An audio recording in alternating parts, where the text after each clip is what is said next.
Rebelle, Dieu te résistera jusqu'au bout. Alors aujourd'hui, on va prendre un temps important dans cette pensée du jour, parce que la rébellion, c'est un des sujets les plus graves dans l'Église, et depuis la nuit des temps, la rébellion. Et aujourd'hui, je voudrais vous donner déjà quelques caractéristiques du rebelle, parce que souvent, le rebelle ne sait pas qu'il est rebelle. Et une des caractéristiques, c'est qu'il a un problème avec les autorités, que ce soit dans l'Église, que ce soit dans le travail. Et, ce qui est assez curieux, c'est que souvent ces problèmes, c'est pas lié, par exemple dans le travail, à un PDG, mais ça va être lié à un DG ou ça va être lié à un chef d'équipe ou parce qu'il voit dans le PDG une possibilité de promotion alors qu'il voit dans le DG une rivalité, il va voir dans le chef d'équipe un problème, etc. Bon, je vais le faire rapidement.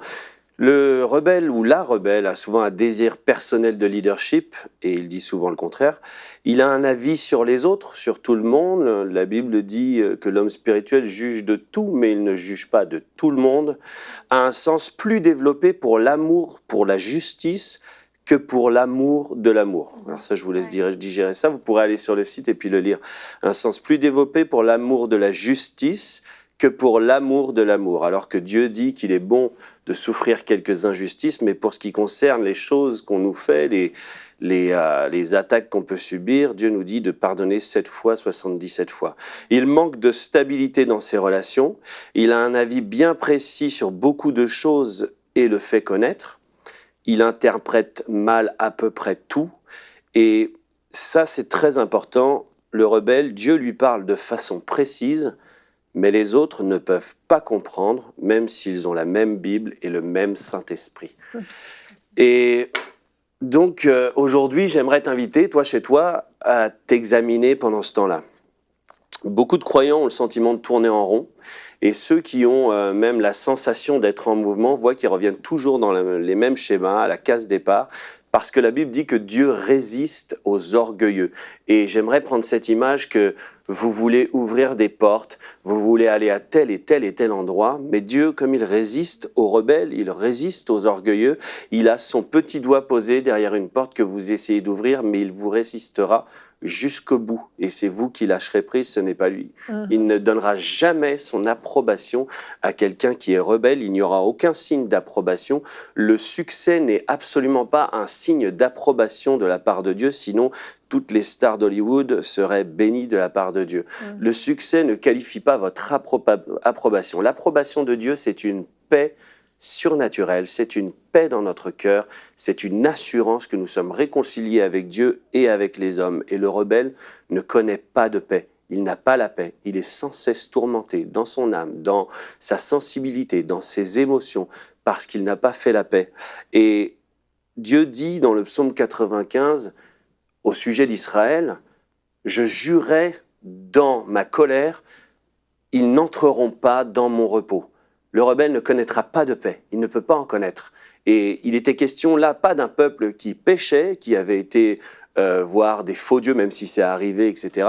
Mais Dieu peut pardonner, mais à ce moment-là, il parle d'un peuple rebelle. Et c'est ce peuple rebelle à qui Dieu s'adresse et dit « Je jurais dans ma colère, ils n'entreront pas dans mon repos. » Le rebelle ne se considère jamais comme un rebelle car son cœur est fermé. Jérémie 5, 23 dit « Ce peuple a un cœur indocile et rebelle, ils se révoltent et s'en vont. » Alors aujourd'hui, on va prendre le temps pour déposer sur l'autel plusieurs aspects de notre vie. Je vais faire plus rapide parce que je vois que je traîne.